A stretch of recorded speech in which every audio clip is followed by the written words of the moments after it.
A lot of people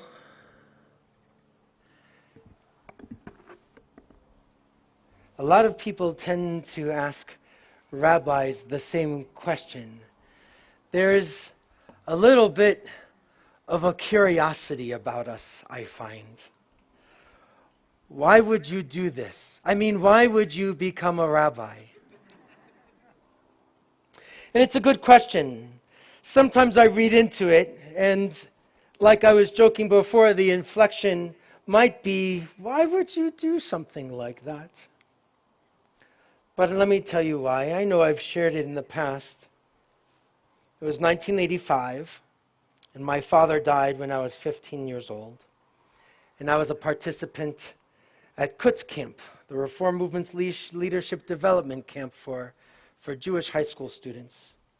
And as Shabbat was to begin, the camp director, Rabbi Alan Smith, along with the director of NIFTY, our Reform Jewish Youth Movement, Rabbi Rami Arian, and the Israel Program Director, Paul Reichenbach, all good, decent people who took the time to get to know me that summer. They were the ones who told me that my father died back on Long Island. I don't remember much of the conversation. I remember being told in their office, and I remember walking in late to Shabbat evening services into our theater that was on the lake, the Teatron, and it was just before Kaddish. It was the end of the service. And there are two pieces of this that have always resonated with me, and I think are really among the primary reasons why I became a rabbi. The first was my counselor, and I can't remember his name. He was someone who just finished college, and he was heading to rabbinical school himself at that time. He literally carried me into that worship space. My arm was around his shoulders, his arm was around my waist. He was giving me the support I needed since my legs didn't feel like they were really moving forward. It was as if I kind of needed to say Kaddish, but I didn't really want to. So he carried me, whatever his name was. He literally carried me in. The second memory that I had from that little time period is that I went home to sit Shiva, that 7-day period of mourning when a loved one in that inner circle dies, and I went home to sit Shiva for my father. And once I was home, I felt very clearly how I needed to get out of there. We were active in the synagogue, we were active in the Jewish community. There was a lot of things that were going on, there was a lot of people there, but my home also didn't feel so safe for me. So I wanted to go back to camp. Thinking back, it must have really broke my mother's heart, but she let me. She did what she thought was best for me, so I went back to that camp, that same camp. But during the time I was home sitting Shiva, the change of sessions happened.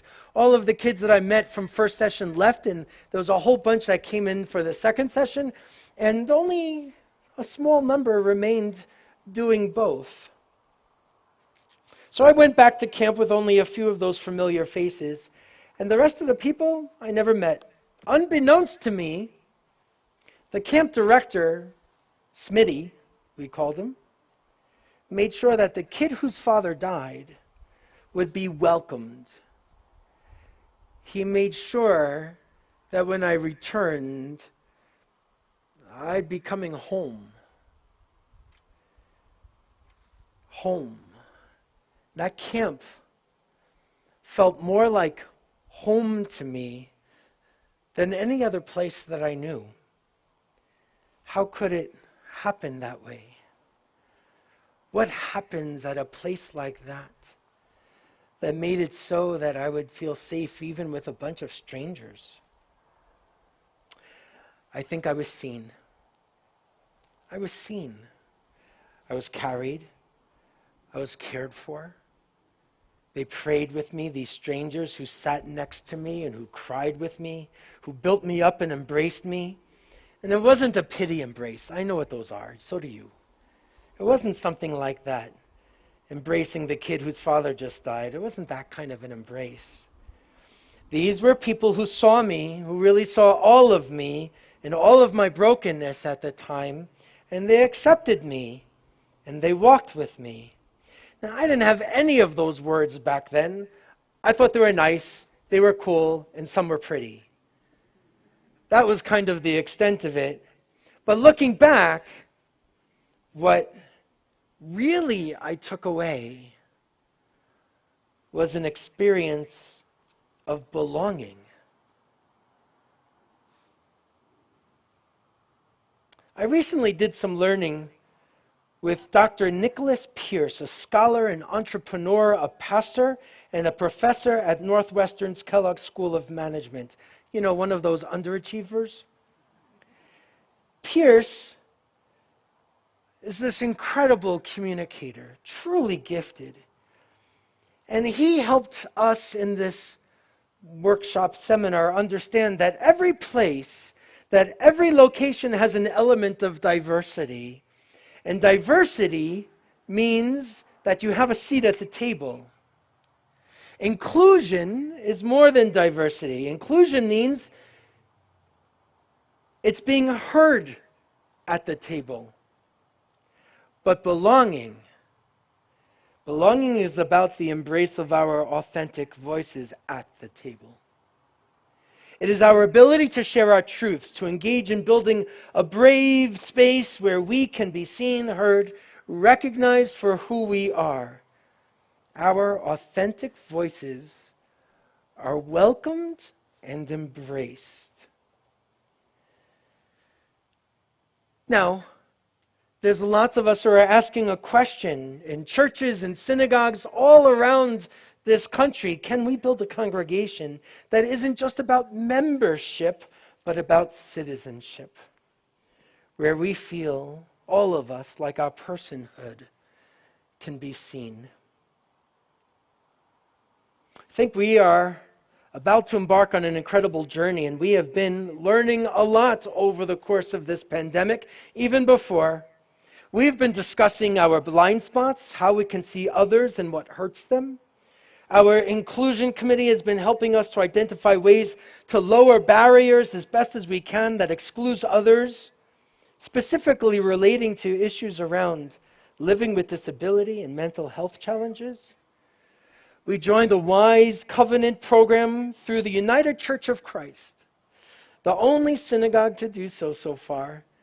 And we created our own WISE Covenant for mental health, outlining our commitments to grow as a congregation that is welcoming, inclusive, supportive, and engaged. WISE.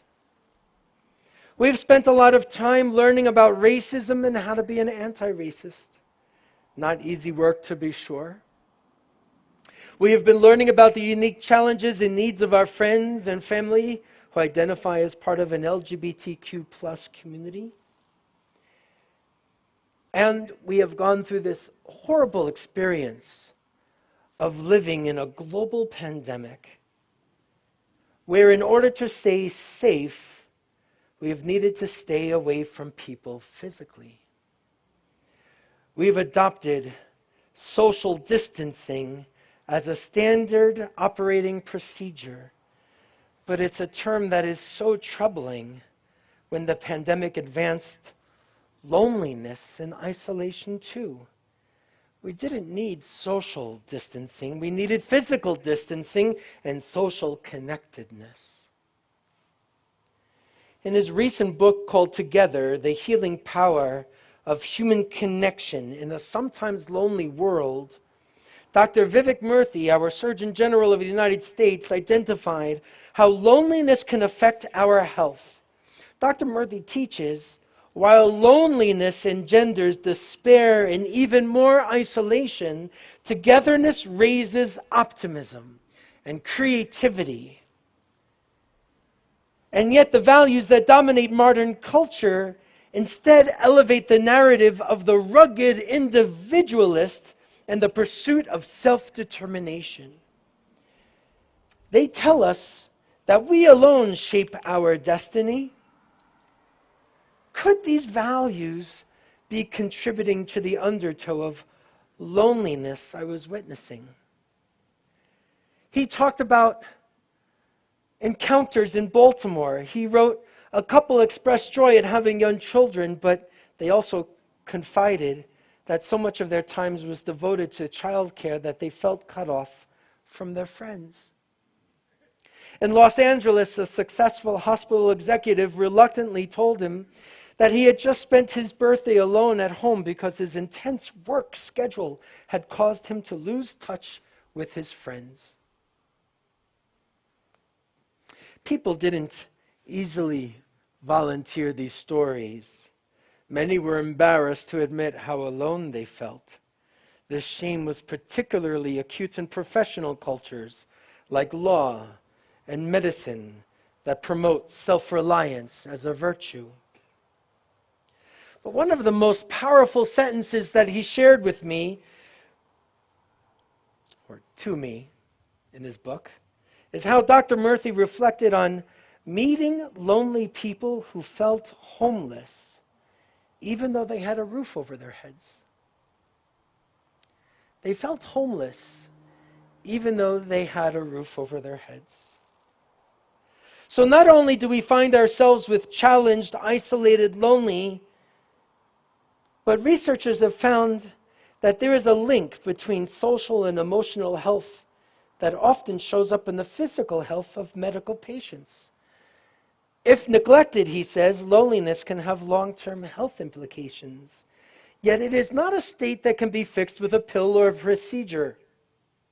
It's a human condition that reminds us of our need for the love, compassion, companionship of fellow human beings. There's another teacher. This fellow might be familiar to some. His name is Peter Block. He's an organizational consultant, a civic engagement consultant, and he talks about the importance of belonging in his book called Community, the Structure of Belonging. I'm sure folks will be hearing more about it from me soon. This is what he teaches. The words belonging has two meanings. First and foremost, to belong is to be related to and a part of something. It is membership, the experience of being home in the broadest sense of the phrase. Belonging is best created when we join with other people in producing something that makes a place better. It is the opposite of thinking I must do it on my own. The opposite of belonging is to feel isolated and always, and in parentheses, always on the margin, an outsider. To belong is to know, even in the middle of the night, that I am among friends. The second meaning of the word, says Block, has to do with being an owner. Something belongs to me. To belong to a community is to act as a creator and a co-owner of that community. What I consider mine, I will build and I will nurture. It means fostering among all of a community's citizens a sense of ownership and accountability. Belonging can also be thought of as a longing to be. Being is our capacity to find our deeper purpose in all that we do. It is the capacity to be present and to discover our authenticity and our whole selves. Community is the container within which our longing to be is fulfilled.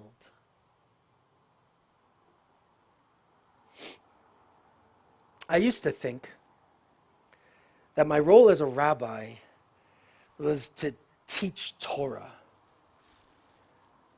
encourage folks to do Jewish and to do more Jewish. As one of my teachers would say, to encourage more people to do Jewish so that my grandchildren would have other Jewish kids to play with. All that is true, but it's not enough. It's it's not enough. I am thinking that I am rapidly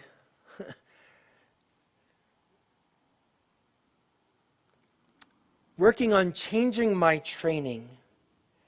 Instead of the Jewish tradition business, I think I'm learning that I'm in the homecoming business. My role, no. Our shared role is to help folks find a way to have homecoming moments. Moments of returning to authenticity and to our true selves. When we speak about returning on Rosh HaShanah, the idea of returning embedded in our value of teshuvah, which has the word shuv in it, which means turn, it's not just about atoning for sin. It can also be a return to that authentic self, our purest, gentlest, kindest truths of a self. The time when we remove the walls and barriers that we have been so well trained to put up. I know it's true for me. Rabbis, my contemporary rabbis, not the old ones, rabbis like to quote this part of the Mishnah, I think because they wanted to have a lot of congregants. And they would always quote Pirkei Avot and say, Hillel said, do not separate yourself from the community. Good point. Don't separate yourself from the community. But there's a 15th century Italian rabbi and commentator on the Mishnah. He's known as the Bartenura, which also happens to be a wine that's not bad. But the Bartenura shares a gloss on the passage. On this teaching from Hillel, who said, do not separate for yourself from the community, the Bartenura says, rather share in their troubles. And it never clicked to me until this morning. It's anyone who separates from the congregation, he says, will not see the consolation and the joy of the congregation. To share in their troubles. Never realized how powerful that was before. And that's what my counselor at camp did. He shared in my troubles when he helped walk me into the room to say Kaddish. That is how we try to carry you and share in your troubles and share in your high points and share in your successes and your simchas. And yes, sometimes we miss the mark. I'm human too. And I ask for your forgiveness. But we have a moment to do something extraordinary here in Boulder. We have learned from the tragedy of this pandemic. We have been doing the soul-searching, the cheshbon nefesh, that these holy days require to consider how can we share each other's troubles. Not solve them, not fix them, but to engage in the sacred accompanying, to hear you, to see you, and share a little strength with you. I love this tent, by the way. I really do. I love this tent. We always said we couldn't afford to do something like this, and now we couldn't afford not to do something like this. I love this tent. I love being outside when it's not too hot. And last night there was a lot of mosquitoes around here. But the tent is supposed to be open on all sides. We want to create lots of different ways for people to enter together in a state of being. Choose how to enter. Choose how to make a connection. Introduce yourself to someone you don't know. And by the way, that's not rhetorical. I'm going to ask you now to turn to someone you do not know in your area. Keep your mask on, over your nose, and introduce. If you're going to shake hands, ask if it's okay. tell them who you are and why you are here today.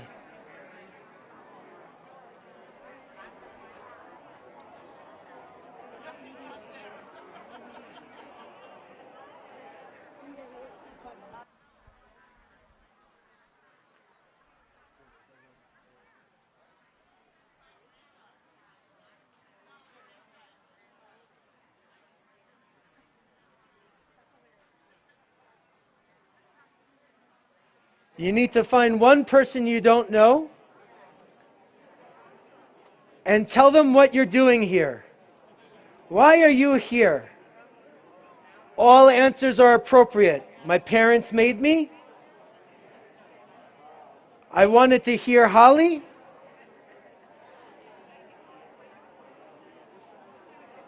God told me to. One person. But now it's time to wrap up. You have 20 more seconds.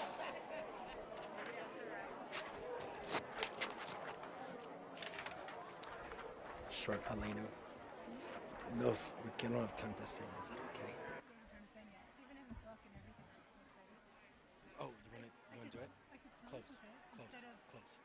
I don't even know what I was going to do, like HaShanah again. Close with it. Let's do that. Okay, that's enough schmoozing. You've met somebody, that's enough.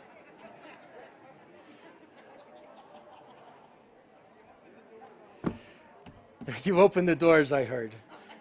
Rabbi, this is your fault that we're talking. Look it. It's not always easy to come into a new tent, even if I've been supporting it for years. I hear you, but I have a prayer. May this tent be a place of warmth, sincerity, forgiveness, gentle nudging, compassion, mercy, inspiration. May our presence, may our being be a light to others. May God's light envelop us all.